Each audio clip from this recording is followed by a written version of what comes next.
Welcome to the On the Whistle podcast. Oh my word, it's like the 24th of December. It's the eve of Christmas for me. It's the AFCON final.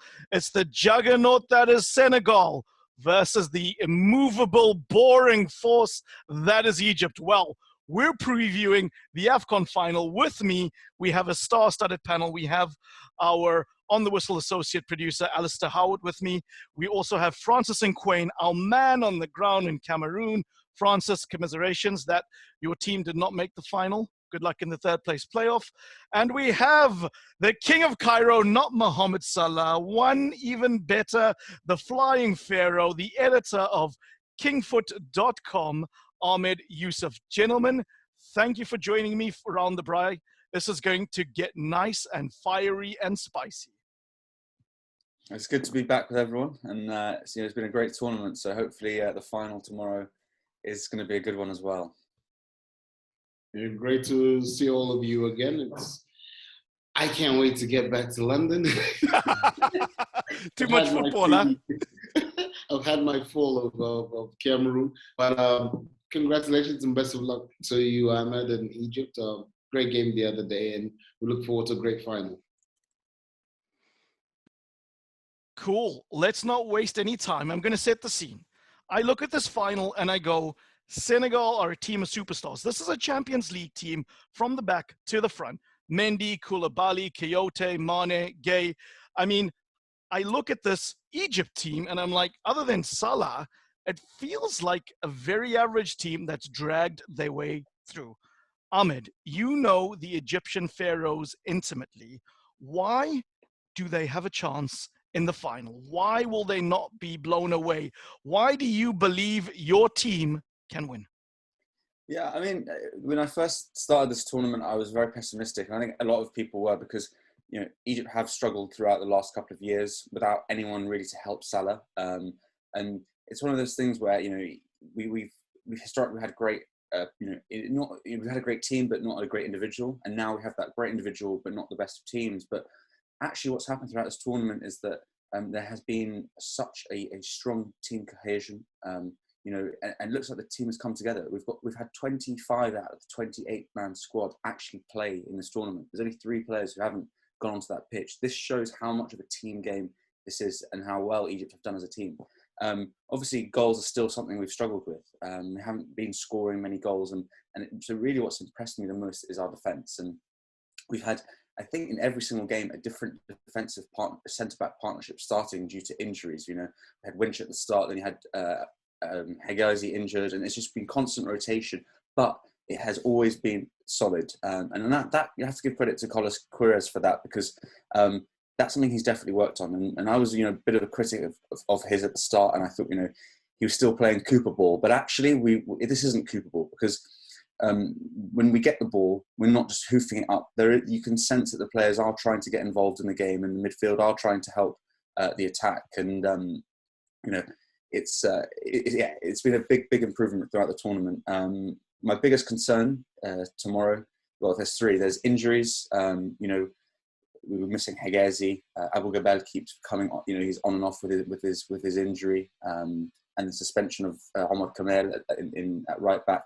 But also, the biggest concern is not having Carlos Queiroz on the sideline. He's been suspended for the final after his red card. And, I don't want to go too much into the hatred in Egypt for Bakary Gassama, because he's still infuriated a lot of people. But yeah, it's great to see Egypt improving. And I think regardless of what happens tomorrow, everyone in Egypt is happy and with what's happened so far, and proud of the players. You raise an interesting question there, the impact of Carlos Queiroz not being there on game day. I just wanted to open it up to the rest of the panel. How much of an impact does that have not to have the gaffer right there on the sidelines? Well, I mean, for me, it generally wouldn't be a huge difference, because I think, the roles of the gaffers isn't as kind of involved as, say, it once was. You've got a whole technical team doing work, and you've got analysts and stuff.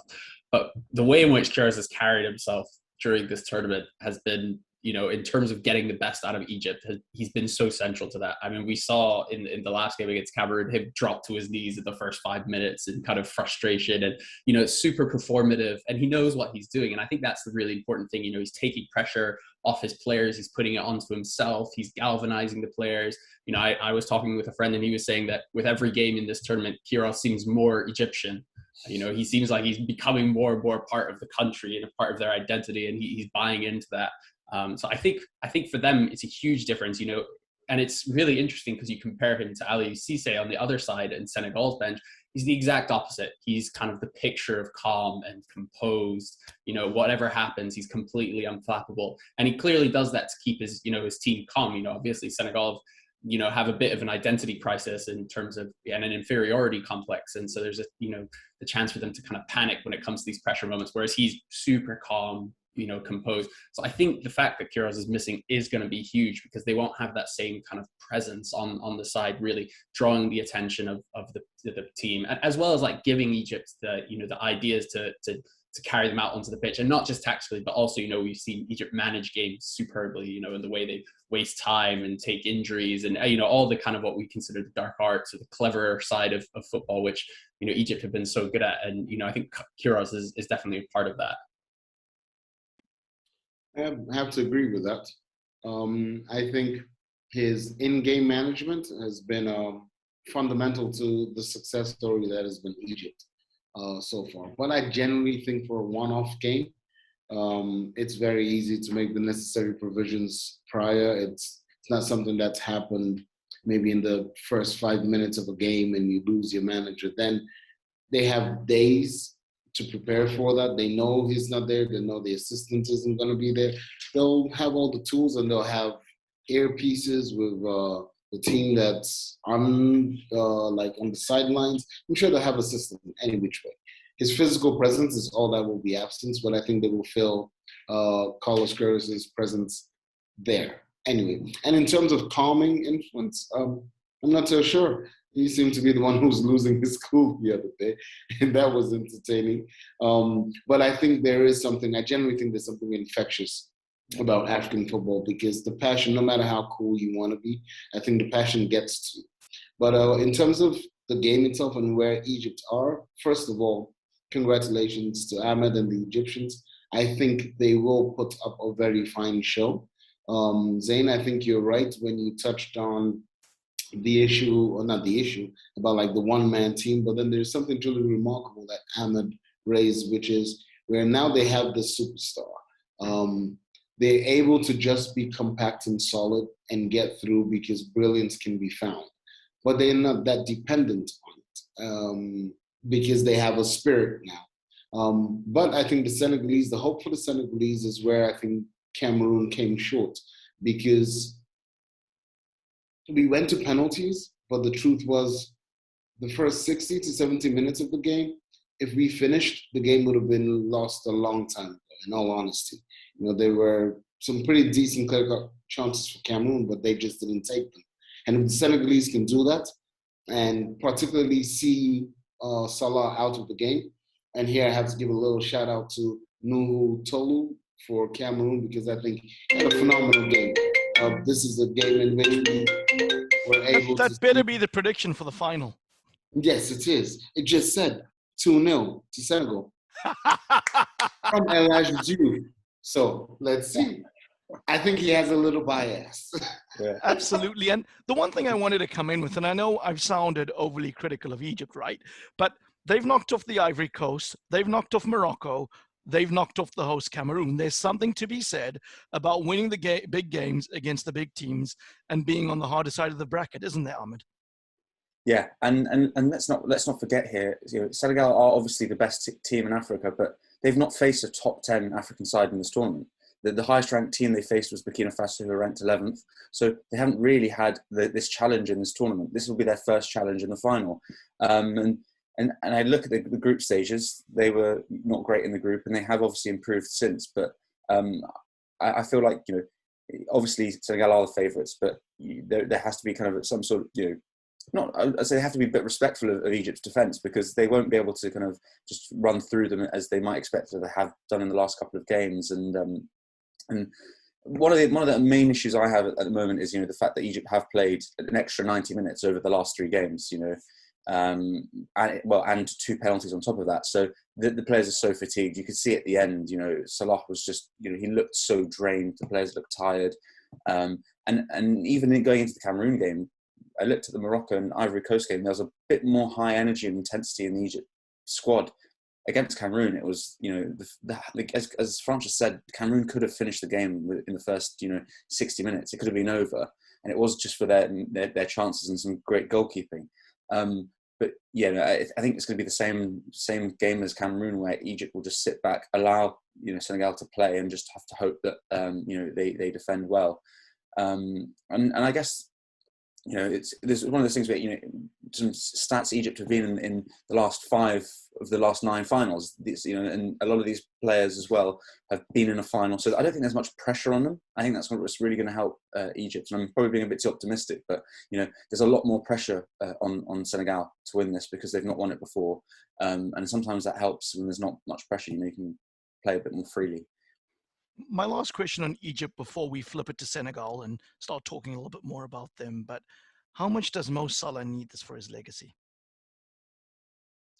Yeah, I mean, it's one of those things where the Egyptians obviously think that he's the best in the world and he's the greatest, but it's about persuading everyone else. We want him to win this Ballon d'Or. So sadly, sometimes you have to win a trophy. You have to win something to be classed as the best player in that year. And even though he has consistently with his stats and his goal scoring record and his assists as well this season, deserved it. I guess it's probably one for Ali and Francis to kind of say, does he need to win this to be regarded as the best this year? Well, if I may jump in, I think it's rather unfair, but it's a fair route. Whoever wins stands a better chance of maybe making a secondary claim for Ballon d'Or. I've always thought, personally, that Mane was the one who was more underrated in terms of players. That's my personal opinion. I think Salah is a phenomenal player, but I've always thought Mane didn't get as much props as he deserved. So personally, I'm more interested in the story where, should Mane win, does he then begin to edge the way we appreciate the 2 players and then say maybe Mane is a better player than Salah? I don't know, because I've seen Mane change positions to accommodate other players. He accommodated Salah's arrival at Liverpool. He was asked to go and start playing out left. That wasn't where he was playing before. He played out right.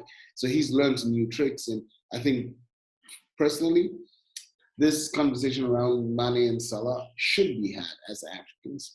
And I think whoever wins the trophy then deserves a clean run at the Ballon d'Or, in my opinion. But I think Salah, maybe more than Mane, stakes a better claim at present because of the way the year has unfolded for him. But this might be the very first star on the Senegalese jersey. And that in and of itself is something very few people actually pay attention to. A great nation, always been nearly rans. And for them, it means so much. They have such a following here from their former players. I mean, you have Fadiga, Diomante Kamara, Elaj Diouf, Alasdair. I mean, the number of these former players who are here present, just supporting their lads. They're just here to give them support, encouragement. It's beautiful to see. There's a great harmony in them. And so there's a part of us that, with heart, no offense, Ahmad, with heart, it's kind of like, take one. Egypt will probably win it again in years to come, but join the club of winners. That's how we feel as Cameroonians. We're great hosts like that. We wanted to give the Senegalese a chance. So you do your part. Let them beat you. I'm surprised Francis is being so positive about the Teranga Lions when we know this is a dominable Lions territory. But, I sort of take your point, and I want to ask Francis, you and Alasdair this very specific question. Senegal lost in the last final. They were outplayed by Algeria. Again, the favorites to win it 3 years ago now. Does Sadio Mane need to win this tournament, and I'll phrase it the way the Americans do, to prove that he's clutch? Does not winning this final damage his own legacy more than anybody else? I mean, I think for me, as someone who's a fan of both of it, it's so frustrating because I look at Sadio Mane's kind of career since he first kind of burst onto the scene in AFCONs. And I think he has the highest percentage of goal contributions of anyone in the time that he's been a professional footballer for Senegal. Like, that is sensational. You know, the fact that every single AFCON he's performed at the highest level. You know, he did it in 2019. He's done it this year. I think he's been excellent. You know, he's probably been their one bright spark in most of these games where they've been pretty dreadful. And I think it's really frustrating when you then look and see, oh yeah, if he doesn't win this, his reputation will be that of someone who's, you know, second best. He's not at the top, which is such a shame, because I think he doesn't need to prove that to anyone. But I also think it's really interesting that clearly these players feel that pressure. And you see that particularly on Salah. You see like how, you know, frustrated he was not to be higher ranked in the Ballon d'Or and all of these things. And he clearly took it to heart. And as well as, I think the thing that really kind of burns this narrative between these two, not just the fact that they're Liverpool players, but they're both such likable characters, and they both clearly love their country so much. Like, they both contribute so much to their countries, and you know, in totally different ways. You know, Salah is very kind of reclusive in the way that he kind of goes about his business, but he's so adored by Egypt, where Mane is very kind of active when he comes back to Senegal. He does a lot kind of in his local village and community. So I think it's a shame, because we want to see both of them succeed. But I think the reality is in sports that, yeah, you know, to prove that you are the very best, you have to win tournaments and you have to be the difference maker in finals. And we see that pressure on Salah because obviously he's, you know, probably Egypt's best ever player in terms of his quality, but he still won't measure up to your Abutrikas and, you know, these guys, because they've done it. They've been to AFCON, they've won it. And so I think there is an element for Mane. Yeah, you know, he has to prove that he's clutch, even though, you know, in terms of his performances, I don't think he has to. I think he's a phenomenal player. Well, I'm slightly left of center in this one, because I think in Africa, it's not trophies that define our best players. On the continent, you will rarely hear people talk about the number of trophies somebody had or what they won as what becomes a determining factor in if they're considered great or not. The teams that made Cameroon's name, for example, in 1990, they won nothing. That's the honest truth. They just made it through further in the World Cup than anybody else had. But they appreciate effort, they appreciate endeavor, and Mane is already a living legend among Senegalese. And if you hear how even the former players speak about him and the way the average Senegalese take to him, he doesn't have much to prove to them. It'd be a fantastic thing for him to do, but they don't have a track record of winning. So it's not like he will be less than Fadiga, to whom he handed over his jersey the other day to say, I'm giving it back to the original number 10. It's not because Fadiga won the African Cup of Nations that he would then come and say, because you hadn't done like me, so you're not good enough. The Senegalese love him, and across the continent, I think everybody knows he's a phenomenal player. Mohamed Salah, the same. And like Alasdair said, it's a bit unfair that we're pegging their legacies to victories in a one-off game.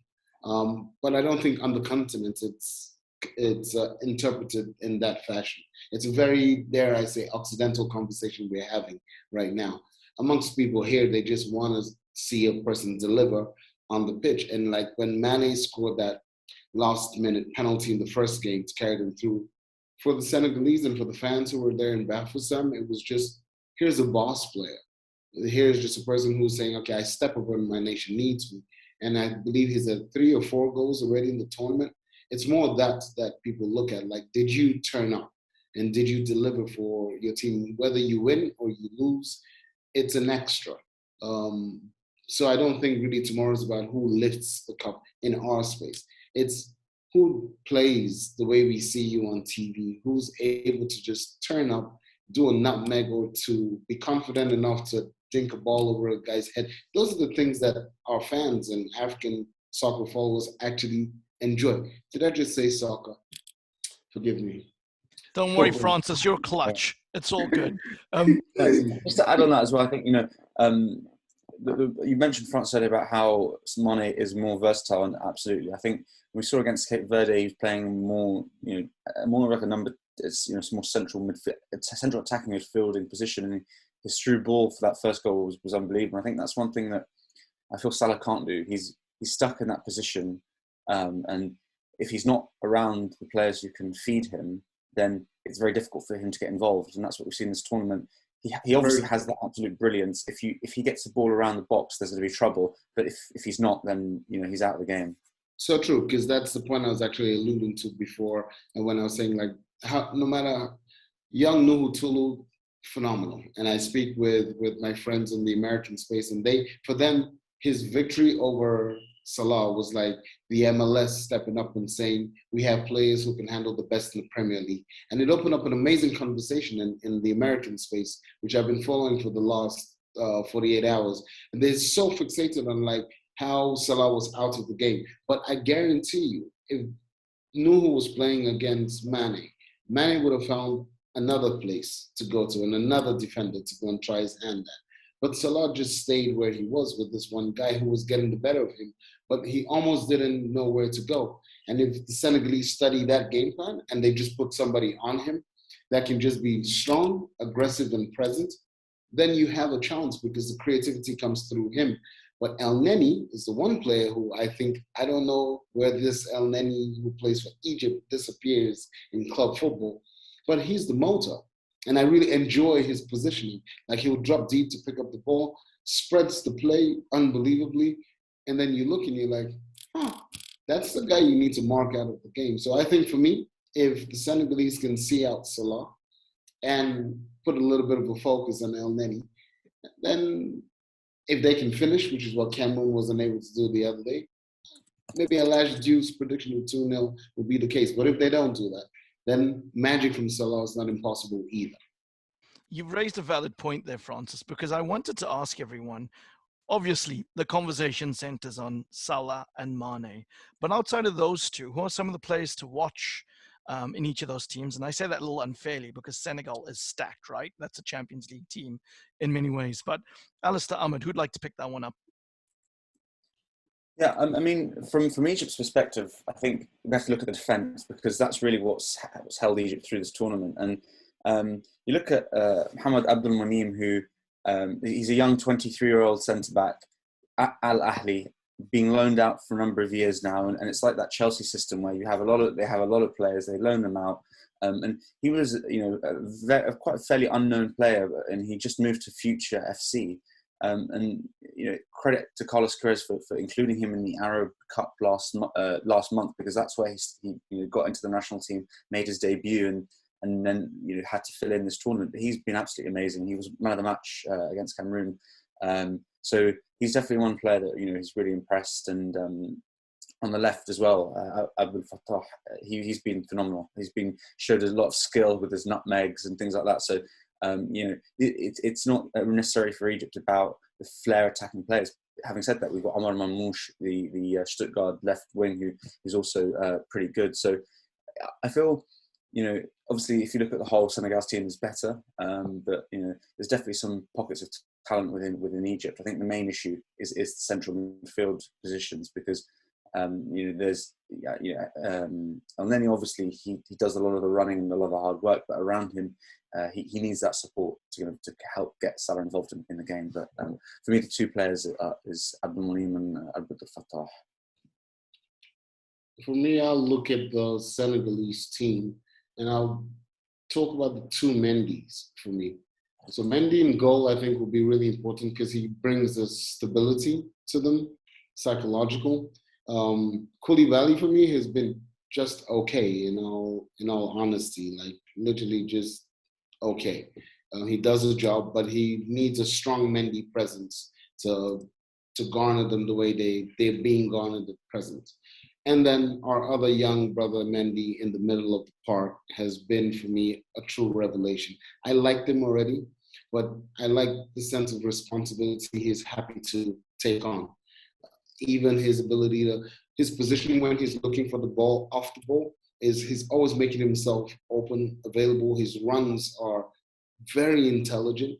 Even with free kicks, he's making himself available to take the free kicks that you would think a younger player would be saying, okay, I have elder brothers here and I'll let them do these things. But I think in those two people and those two players, Senegal have a very important element that is one of spirit and purpose. So Mendy will take care of the guys at the back, but I think Mendy in mids will also make sure that the attacking play also supports. They're not as dependent on just the Mane as maybe Egypt might be, but the Egyptians have their options as well. But in Senegal, I think the two Mendys would be the two players I would say let's look out for. Yeah, I mean, I first of all, I totally echo what Ahmad said about Abdelmonem. I think, honestly, I think if Egypt win this, I know he won't, but I think he should get the MVP award of the tournament. He has been just sensational. Every single game, has not put a foot wrong, has played against some of the best center forwards in kind of the competition, and has come up every single time and has performed brilliantly. I think he's been superb. I think from the Senegalese side, I think Senegal are a really interesting team, right? Because obviously so much of the creativity comes through Mane, particularly because their midfield, you know, like Francis is saying, like they've such a powerful midfield, you know, with Mendy, Kouyaté, you know, what either one of the gays, you know, just a gay Papa Gay, you know, Pape Maté Sarr, they've so much energy. And I think that's where Senegal really come to life is, you know, in the first half, they have their players like Boulaye Dia, Bamba Dieng, who really run the channels. They work the defenses hard. They tire out teams. And then in the second half, they bring in some more players. They bring in Pape Sarr. They bring in Gay as well. And then they bring in the big one, which is Ismaila Sarr, you know, who's just got so much pace. So I think I'm going to be really interested to see how Egypt cope with that in terms of their exhaustion, just because they're so knackered already and they're coming up against one of the kind of most energetic and pacey teams. But I think the biggest one for me is, and I know this is quite an under the radar person, but I think Famara Diédhiou is so important to how Senegal play, because Senegal, everything they do is kind of around Mane. It's about him, you know, it's either him creating or scoring chances, which is what I think he's so good at and why I love watching him play for Senegal as opposed to Liverpool, because he's much more of a creator. He plays as a 10, like Ahmed said. But Diédhiou is so important to that. You know, we saw it in World Cup qualifiers. We saw it here in the tournament, both of them assisting each other. It's their link-up play. And so I think it's going to be, especially with Omar Kamal, who's, you know, suspended for this game, that's the big question for me is who's going to play a right back? And is El Neni probably who's going to be in that midfield? How are they going to cope with Mane and Diédhiou? Because they're going to want to link up. They're going to want to come. Mane wants to come central, play those 1-2s, get into strong positions. So I think for me, that's the battle. That's the key battle, that right back position. Because of course, Saliou Ciss as well, who's, you know, the fullback for Senegal, he wants to bomb on. He's really great at attacking. But if he does that, you have Mohamed Salah who's coming behind him, and you know he's the best player in the world, who's kind of wants to attack open space and gets isolated against centre backs. So I think that for me, that whole Senegal's left flank, Egypt's right flank, that's where the game's won or lost, and I can't wait to see that. I think those are the players to keep an eye on. I agree with that as well. I think, you know, we're gonna have to probably play Iman Ashour, who never played at right back. In that he came on at the end of the game at right back last time, so a player out of position, it's going to be worrying. But just one little addition as well. I have to give credit a lot to Egypt's goalkeeper Abou Gabel, who came in this tournament through the injury to Mohamed El-Shenawi. And this, you know, at least we go into this final knowing we've got two top quality goalkeepers on either side, and it's great to see that, because Egypt have kind of had, you know, since the Hadri, you know, there was a gap. We hadn't had really strong goalkeepers, and now we're back, and obviously you know, Senegal have the best keeper in the world at the moment, Edouard Mendy. So it's great to see that. We're going to go speaking around. of the Egyptian goalkeeper, though, he could also stay back in Cameroon if he wants, because I think he's won over 90% of the women in this country. Like he's got nicknames galore. We were clubbing last night and they were singing his name, and we were like, this guy just stopped our penalties, but he's now their hero. No, he's not handsome. And then we're like, wow. Insight like you'll never get anywhere. Thank you, Francis.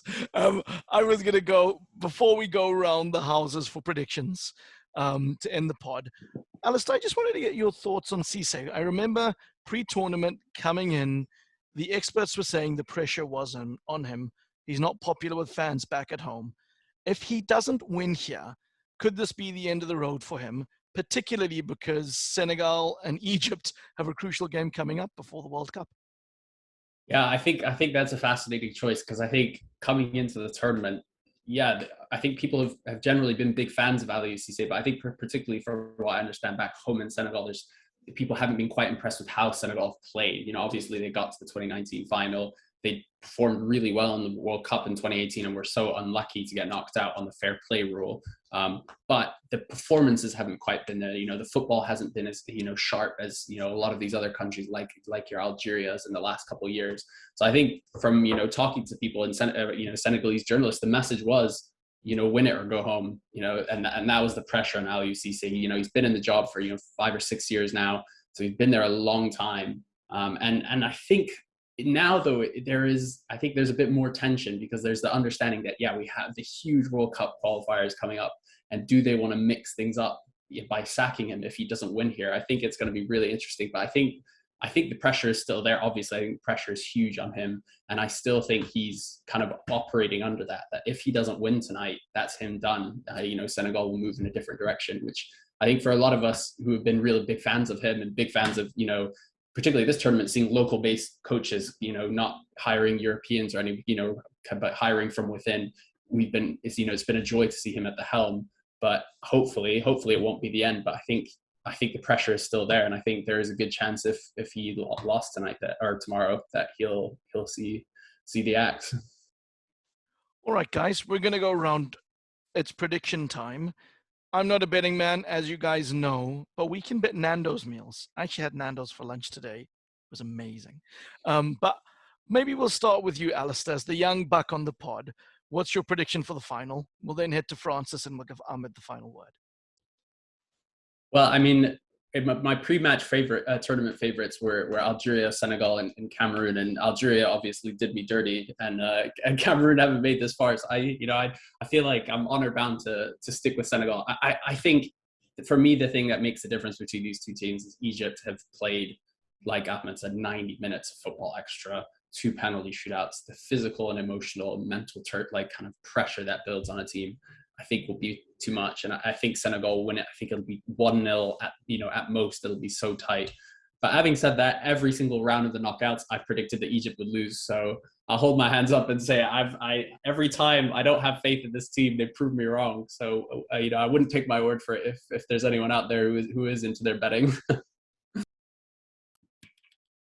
I'll go for a 2-2 result, extra time, and then penalties. Senegal wins. That's a game I want to watch. That's France is very controversial. I actually thought it would go to penalties. I think it would be 0-0 penalties, but I just don't see Egypt losing a penalty shootout. We haven't lost one since 1984, so I think we'll win it. We'll win another penalty shootout again. Cameroon hadn't lost at home since 1988, and you proved us wrong.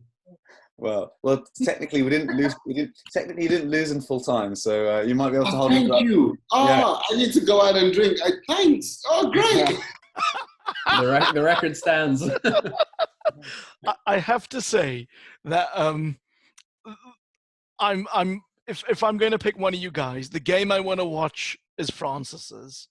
But if I think I'm going to go with Ahmed, I think this is going to be 0-0, and then the Egyptians do what the Germans do. Or maybe we should say do what the Egyptians do. All they do is win, win, win, no matter what. Got money on their mind. Anyway, you know what I'm saying.